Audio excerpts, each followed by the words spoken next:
Yo, what is going on, guys? I hope you are all doing well. So, on today's episode, I had a Patreon supporter who wanted me to talk about the things that men can do to avoid potentially bad relationships. Now, you guys may have noticed that I don't have any sympathy towards women who are out here complaining about dating, saying that, oh, their exes have all been terrible and crap like that. And the reason why I don't have any sympathy for these women is because they make their own decisions. But guys, it is important that we as men also make the correct decisions if you are out there choosing to date. So that's going to be the topic of today's video, guys. I have a bunch of points that we're going to be going through. Now, before we jump into today's episode, guys, make sure you go and give a subscription to the newest member of Fiend Gang, guys. We are slowly expanding our ranks over here on YouTube. I'm going to leave a link to his channel in the pinned comment, so make sure you go down there, give him a subscribe, and I'll get my editor to whack up his name and stuff on screen now. But with that being said, guys, let's jump into the first point here as to how men can avoid potentially bad relationships. And I know a lot of you watching are going to smile when I say this first point right here, because the first way you can avoid potentially bad relationships is you can avoid dating seriously altogether. Now, a lot of you may have suspected that this is what I would say first, and to be honest, guys, the reason why I bring this up first is because it's the most effective. Okay, a lot of dudes are concerned about going through divorce courts, whether or not you get married, you know, having kids taken away from you, all of this kind of crap, going through certain me poo charges. Shout out to Amber Turd. All of these sorts of things. And one of the ways that you as a man, you can avoid it is you can just avoid dating seriously altogether. Now, we are seeing a rise of complaints from modern day women, guys, complaining about the fact that men aren't committing to them. And my response to that is I don't care, because a lot of the girls have actually created the environment that causes men to not want to commit to them. Okay, if you wind back the clocks, guys, years ago, you know, there would actually be a lot of benefits for men getting in relationships. You know, you'd be able to settle down, have a family, provide for your family without the risk of your girl running off, being incentivized by the government to do so, and taking all of your crap. Okay, there was a time when, you know, relationships, long ones, actually meant something and people were down to compromise, guys. But like things like Instagram and Tinder have literally, and of course, you know, modern day court systems, gentlemen, have just no fault divorce, right? These things have completely made dating for a lot of men untenable. Okay, and don't worry, I'm going to get into some of the things that you could do if you're a dude who's wanting to date as well, right? But that's the first point I wanted to bring up, which is just avoiding dating altogether. And I know a lot of you guys who are watching this are probably in that boat where you're like, you know what, the juice isn't worth the squeeze. I'm not going to commit to a girl. Even if I come across a girl who I really like, I'm just going to add her as like a girl that I see casually or something like that, but I'm never going to commit to her. And the other point that I'd like to make about this as well is I was watching an AMS video a long time ago. Shout out to AMS. I love that guy's videos. The guy's funny as hell. And he was saying, you know, covering some celebrity who got dragged through the divorce courts. And he was like, you know, why didn't he just keep dating her? Right? Like, why do you need to commit to the girls? Men have started to realize, here's the beautiful thing, guys, about womanism and the womanist empowerment movement and all that kind of crap. Is that men can actually get a lot of the benefits of being in a relationship without actually committing to women. Like all of these pink-haired womanists out here encouraging each other to go out and be strong and empowered by getting into the beds of random dudes, they actually collectively lower their value to the point where men are just like, you know what, I can get all of these benefits even if I'm not in a relationship with a woman. So like, why would I bother anyway? And guys, like, this is some of the funniest crap. Like, at a certain point, all of this just really becomes funny to you because you watch all of these girls and like clockwork, man, they hit 30, 35, and what do when they get there? They blame the dudes, right, for not taking them seriously. Or even a lot of the younger girls are saying, oh, I like this guy, but he won't commit to me. Which, of course, is like a double-pronged thing because, one, a lot of men are not interested in committing anymore. But two, these women are actually attracted to dudes who don't want to commit to them anyway. I remember when I was a kid, guys, bit of an embarrassing story, right? But I remember when I was far, far younger, And I was seeing this girl and I didn't understand how any of this stuff works. And I saw her and, we had a bedroom fun or whatever. And then afterwards, I, being the absolute dumbass young vampire that I was, I went out there and I said, aren't you my girlfriend or some crap like that? Like I queried her about it because I was confused, right? I thought that when you were with someone intimately, that meant a relationship, and it scared her the hell off. Right? Because the thing that you've got to understand, guys, is a lot of girls, they'll say that they want a dude who's going to be there for them, who's going to commit to them and treat them kindly, okay? But the guy who presses for commitment, you just scare women off.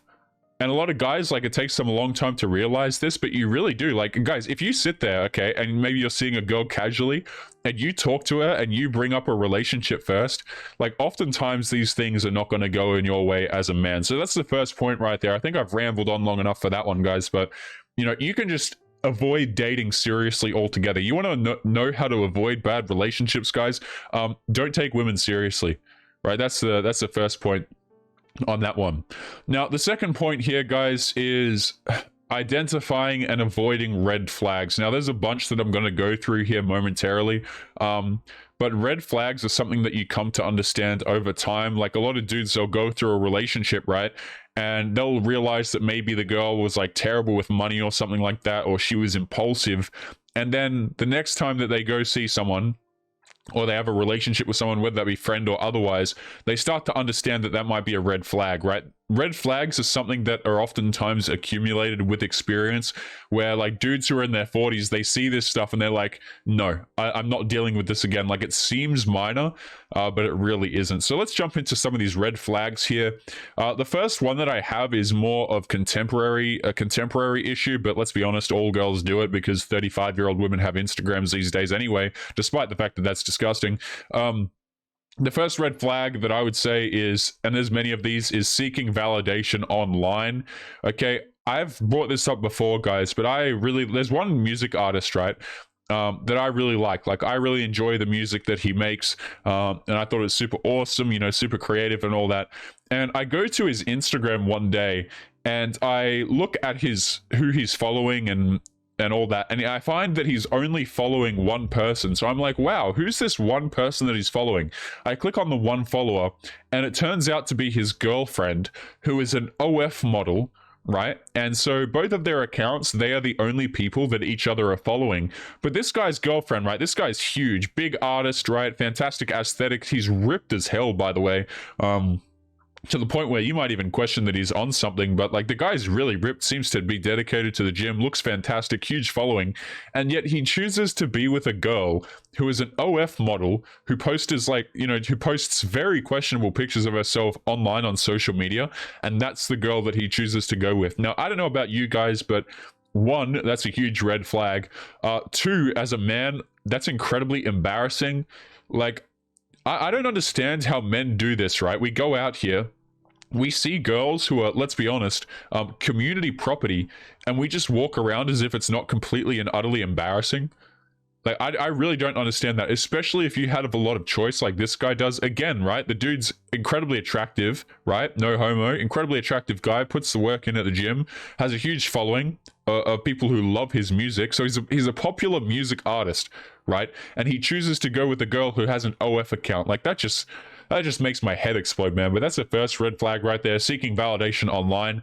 Now, that extends to a lot of women, guys, which is quite unfortunate because, let's be honest, all of them are basically addicted to social media. I'm not a fan of social media unless you're using it to produce something, or unless you're using it for a purpose. But a lot of women are just posting pictures of themselves just because they're trying to get validation from strangers online, which, whereabouts are their fathers, you would ask. But anyway. So let's continue on to the next red flag here. And guys, there's obviously like way more that I could add to this, but these are things that in general are good to keep an eye out for. And the second thing is emotional outbursts. Okay, a lot of girls, I don't know what it is, but society will say that we as men, like, we need to control our anger better, and we don't understand our emotions, and we're like, I think I heard the term emotionally illiterate the other day, or we're like emotionally stupid. I can't remember, I did a video on it recently, but basically they were calling us stupid with our emotions and stuff like that. But guys, you would be surprised at the amount of women who, like, when they don't get their way, they have an emotional outburst literally like a toddler. Like, I don't know if you guys have ever seen a toddler like cry and carry on, but it's kind of like the same kind of crap. Now, obviously, I'm not saying that every girl does this, but it's a huge red flag. Like, a lot of them seem to get the idea that it's appropriate to carry on and cry. Like a little whiny toddler, I don't know, when they don't get their way.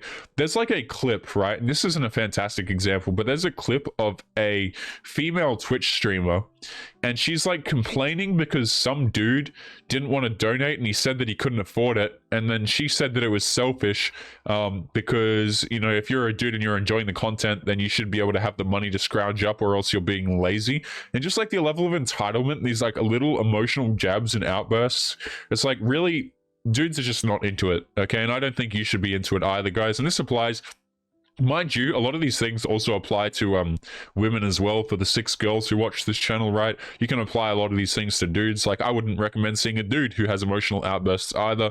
But let's continue on to the next point. Let me scroll over. I've got a bit of a list here. Can't see what the next one is. So the next one, high levels of manipulation. Now, gentlemen, I'm a believer that everybody manipulates to some degree, oftentimes inadvertently, right? But girls who like just straight up manipulate, really awful, really awful. Steer clear. A lot of them will try and emotionally manipulate men. Like, one of the things that I think is fantastic that came out of the Amber Heard trial, guys, despite the fact, you know, in addition to the fact, excuse me, that it triggered many womanists, but one of the good things that came out of it is that a lot of people realized that there are girls out here crying without actually shedding any tears. Right, guys? Like, the amount of girls I have seen in my life who have cried without showing any tears, or they cry just to get the response that they want, is absolutely astounding.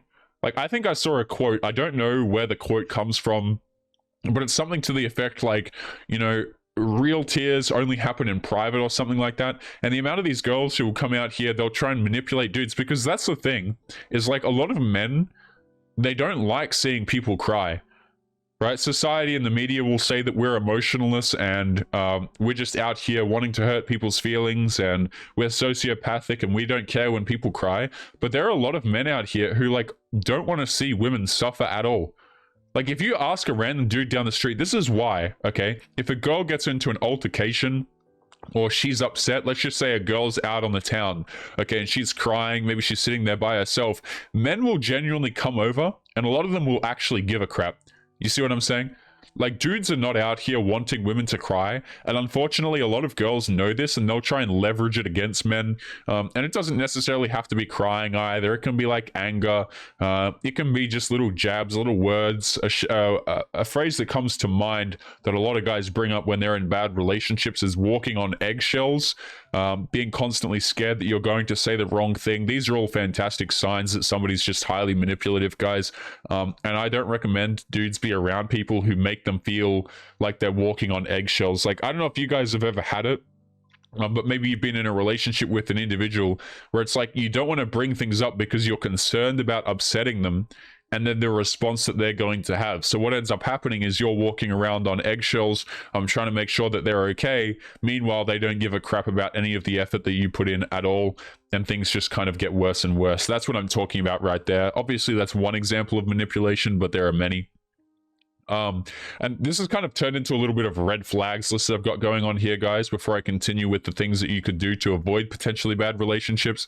But we're talking about some red flags here that you need to understand. So the next one is, and I'm just gonna pair these two together. I had these separately, but lying and gaslighting. Okay, everybody's guilty of telling a little white lie here or there, or not particularly thinking, whatever. But people who just like lie as if it's in their nature, or they lie about pretty damn serious things. You know, it's not like lying about a birthday gift and then you get them something else or some crap like that because you wanted to keep it a surprise. I'm talking about genuine lies here, guys, where people will say things and details don't match up in pretty important situations.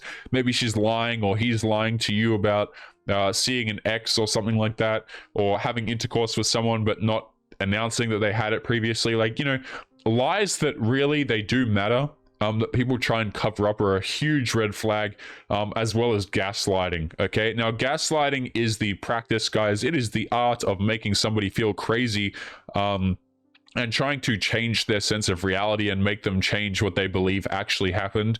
If you're interested in that, I'd get you guys to give it a Google and look into it. It's become very common, this word, recently, gentlemen.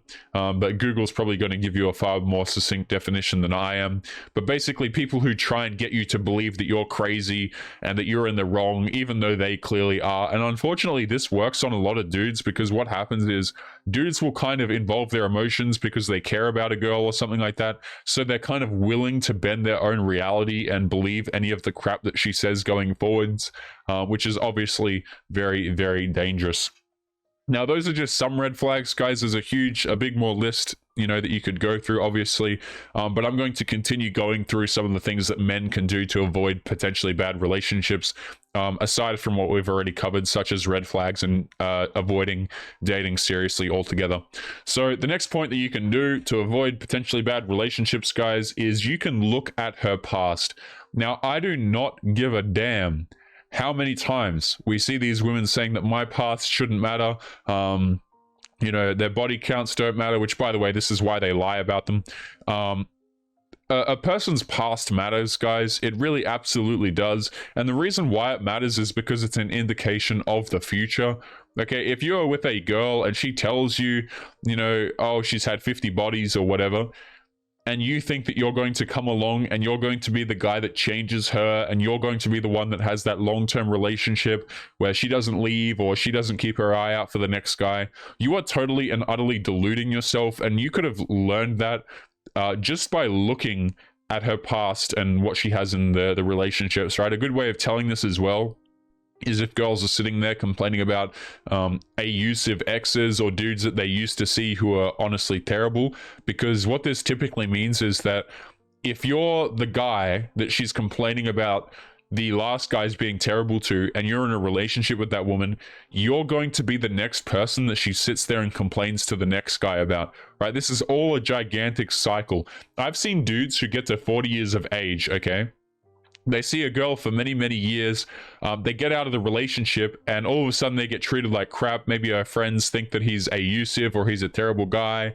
Maybe she sees another guy very, very quickly. And what the guys come to realize is that the end of their relationship looked like the beginning of the new one that she has, if that makes sense. So the new guy who came into her life, his experience is going to be identical to the one that you had at the beginning of yours. Right, because these things are cycles, guys. It's not as if a woman's past is just completely disconnected from anything that's going to happen. They're representative of patterns, and these patterns, unfortunately, really, really ruin dudes' lives. But of course, guys, if you talk about that, you are inherently a mahoganyist, boys. You are a fan of mahogany. Because, you look at a woman's past, obviously. Now, it's all well and good for a woman to look at a man's future and judge him off of that, guys. But the Lord forbid if you as a man want to make a rational decision about the women that you choose to enter into your life, right? Welcome to 2022. So that's the next point right there, guys, is looking at her past. The next one that I have lined up here is look at her friends. Okay, if you are considering getting into a relationship with a woman, I don't even know why the hell I'm making this video. If you are considering getting into a relationship with a woman, okay, and you look at her friends and you see 304, number 1, 2, 3, and 4, she is number 5. You see what I'm saying? Like, guys, all of this stuff, by the way, it's just patterns, okay? And when you start to add up all of these things and you add up multiple of these things, they become a real problem. So let me give you an example, okay? If you look at a girl's past and she's had a string of quote-unquote bad exes who treated her poorly, you look at her friends and they're all 304s, and she seeks validation online from strangers, you have all of a sudden, from 3 things alone that you can learn very quickly, you have very, very good reason to never take that woman seriously at all. Right? And people will say that that's mean, that's awful, guys, but I would say that that's a very logical and smart decision to make. And that's what society tries to take away from men. It's kind of amazing how society tries to take away from men the ability to make a logical decision about anything, or else you're an awful person. Like, that's just so amazing to me still. But that point right there, guys, is look at her friends. Okay, so obviously, if she has friends who are problematic, okay, and especially like a bunch of them, maybe like not just one that's a bad egg, but if she has a bunch of friends who are like all similar and they're all bad eggs, like maybe you know some terrible things about them, like maybe they cheated on their ex-boyfriends or something like that, chances are she's going to be the next one, even if she doesn't seem like it, guys. It really is just a matter of patterns, because what's that phrase, like birds of a feather flock together, something like that. Now let's continue on to the second last point here, guys, and then I've got a couple of Reddit stories lined up for you guys as we jump into the end of today's episode. So the next thing that you can do to avoid potentially bad relationships, guys, and this is a fantastic point, this is one of my favorites, is don't get married. Okay, just don't do it. There's just no need for it, right? A lot of bad relationships that I've heard is kind of like, it gets to the situation where if you as a dude choose to go out here and put a ring on a woman's finger, that is a recipe. You're basically inviting a bad relationship, because unfortunately, especially in 2022, a lot of girls consider it like the moment that they have a ring on their finger, they've got you for life. Right? They've got you for your finances, your house, maybe your kids and crap like that. But they basically take it as like the ultimate victory, like, because they can hold it over women, you know, like, oh, look at this ring that I got. Where's your man? It's almost like a status symbol to women. I've seen a lot of girls, guys, where they don't actually care so much about the marriage or being a good wife or anything like that. They just kind of want the honor, I guess you would call it, that goes with having those things. Okay, which is obviously very, very disgusting. But that's a fantastic way to avoid a bad relationship, guys, because truth be told, a lot of marriages, as soon as the ring goes on, are destined to be terrible, because the woman oftentimes understands that you can't leave. Okay, and even if she doesn't understand that you can't leave and you do, eventually she's going to kind of figure that out of her own accord, and things are just going to go terribly. You might notice, gentlemen, that a lot of these things can just be avoided by removing your commitment from women, and caring less, which is fantastic stuff. And the last point that I have here, guys, to avoid potentially bad relationships is don't cohabitate.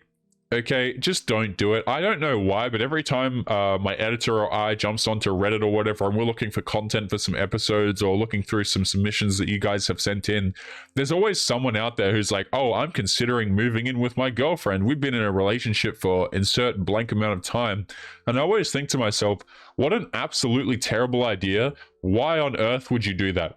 And this is similar to the marriage thing, guys, because you're basically asking for the situation to go in a terrible manner, because you don't have any recourse if things go terribly, right? Like, why are you signing, for example, on a house with a woman?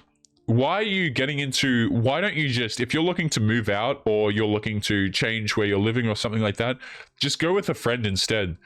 Because the thing is, it's going to be a lot more difficult because you're not giving each other space. You're on the hook a lot faster, typically, depending on where you live. For common law marriage, it's basically just an absolute recipe for disaster. And it kind of speeds up the rate at which relationships go bad, because you guys don't really have space from one another. But guys, we're going to be leaving today's points there on some of the things that men can do to avoid bad relationships. Again, shout out to the Patreon supporter who suggested that I talk about this. I think it's a pretty good subject overall, and that I've had a few questions about. Now, guys, let's jump into some Reddit stories here, and I'm going to pull these up momentarily and see what we have on for today. So this first Reddit story here, and guys, I'm kind of going through these with you, gentlemen. I don't think I've read all of these complete from start to finish, so we'll be taking a look at them with fresh eyes together. So let's take a read. Information Army here says, tell me I'm overreacting. I started dating this guy a little over a month ago. We hit it off on online dating. We met up a few days after the perfect amount of talking, had a great date and great conversation and attraction. Camaraderie, we went out for pool and drinks, and we texted the next day. I asked to stay connected over text as we are both single parents and there will be spaces in our dates. That's a huge red flag that I forgot to mention right there. Single mother. Now, obviously, this is different if the dude who is not there for mortality reasons, but that's typically not the case, okay, guys? But just another huge red flag. And a lot of girls don't understand why they can't get commitment or they can't get the man that they want. And it's like, ma'am, you have a child, okay? But anyway, she's already pushing for the commitment, guys. She wants the conversations. She wants to be messaged, all of this kind of stuff. This is the funny thing that you notice, guys, is like, girls will push for this crap, right? If you don't do it, a lot of women, if you see them, if you don't, spook them or whatever, they'll start pushing like, oh, can't we text more? Can't we have conversations more? And all of that kind of stuff. And you as a man, you have to understand that your attention is valuable and you can't just be going out here giving like, girls will always pull this crap, man. We are not friends. You see what I'm saying? Like, they'll always try and convince you to fall into this little friend role where you guys have conversations every day and you chat to each other and all this kind of crap. Guys, you're not out here. If you're a dude who's out there dating, you're not out there to make friends, okay? Just screw that right off. Girls will try and put you there. Just ignore it, okay? Say you have enough friends. So let's keep going. He seemed to understand, but then would take up to a day to respond to a text. I finally asked him if he wasn't really into texting, and he admitted he was very busy and didn't want the pressure of texting to indicate interest, so I let it go. It's early and I could stand to be away from my phone more than I am. Second date went great. We went more into our backgrounds, and I felt safe bringing up the texting. I said it honestly did feel like an indicator of disinterest, which he wholeheartedly said was not the case. The next day I spoke to him and brought it up again and explained that it's not just disinterest, but also that I like to share things like musical memes or TikToks to get to know somebody. Oh boy, 2022, guys, where single mothers are out here trying to get to know individuals by sharing memes and TikToks. Like, shouldn't you be looking after your kid or something like that rather than browsing TikToks and memes? Like, don't you grow? I don't know, man. Like, what on earth is society, right? He said it was clearly his issue and needs to work on it, but reaffirmed his interest and asked me sincerely if I could please be patient with him. For background, I am polyamorous and kinky, but he is just dipping his toe into that world, and that's a lot for any person. Oh my lord. Can you guys imagine, right? You go back a few years and you take some people who were back a few years and you bring them into the current day society where everyone's like polyamorous and exploring dating and everyone's single mothers and they're getting paid for not having jobs and looking after the child who's supposed to be looked after by them and the father who they neglected to keep in the picture anyway. Like, what on earth is this garbage? So here we have a polyamorous single mother who's complaining that a dude won't talk to her enough over text. That's disgusting. That's absolutely... I'm surprised that dudes even talk to you at all over text, to be honest with you. That's crazy.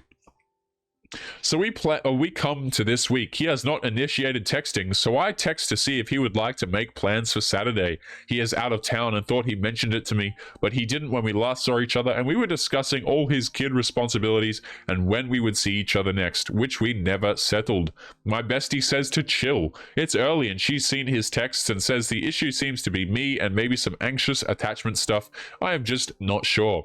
Too long didn't read. New guy isn't texting or initiating plans, but asks me to be patient. Is this my issue or am I getting played? My question is this: why would you care about getting played if you're a polyamorous single mother anyway? Right? You put yourself into the box of playing people. Like, you are literally polyamorous and you're complaining about a dude not upping his commitment to you. Why would a dude commit to you? You are polyamorous. Man, amazing stuff. Like, the audacity that single mothers have to have in order to make crap like this is honestly astounding to me. Let's keep going. She edited to add things. Oh, fantastic. Thank you everyone for your constructive feedback. I honestly thought I would get my ass handed to me much worse than this. Just a few points of clarification before I get off my phone and do my own self-care tonight. Yeah, it sounds like a really busy schedule. Just go out there and eat those donuts for some self-care. Self-care, my ass, man. What is that? I stopped texting daily after 3 days in and asked him if texting wasn't his thing. The follow-up conversation about texting happened roughly 2 weeks ago in person when we were both being vulnerable, and I have not brought it up since. Because of the comment above, I am trying to work through this without making someone very new in my life responsible for my baggage and anxious attachment and feelings, which is why I am here to get a wider perspective. Okay, that's it for now. I think it's still a good conversation to have as it relates to online dating, even without it being about my specific situation. I don't know, this all could be solved if you weren't a clown and you weren't out here dating polyamorously when you have a damn child, but I suppose that's just what dating isn't. Guys, can you imagine how embarrassing it is for that kid, right? grows up and the mother's out here casually dating people in a polyamorous style. Like, in what world? I don't understand why people bring kids into the world only to just bring them up in an environment of shame. Makes no sense to me. So let's continue into the next post here. And I actually have one more lined up after this. So this one here is again by a woman. You guys will notice that a lot of the funny stuff that we cover, like these last two here, they're posted by women in dating over 30 and dating over 40. Like specifically the women, because they can't get commitment from dudes. Funny as hell.